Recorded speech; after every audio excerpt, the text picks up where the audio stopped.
So you can see the warning light comes on for the light bulb, and once you track it down, it's the number plate light bulb at the back of the car.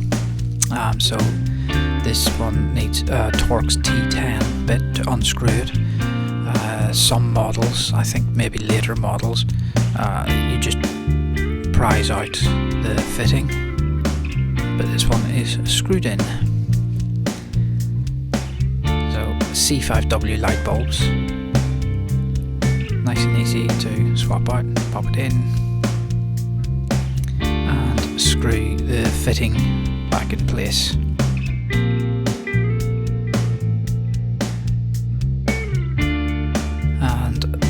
As I did one, I decided to do the other side just so that they both have around the same kind of life bulbs in them.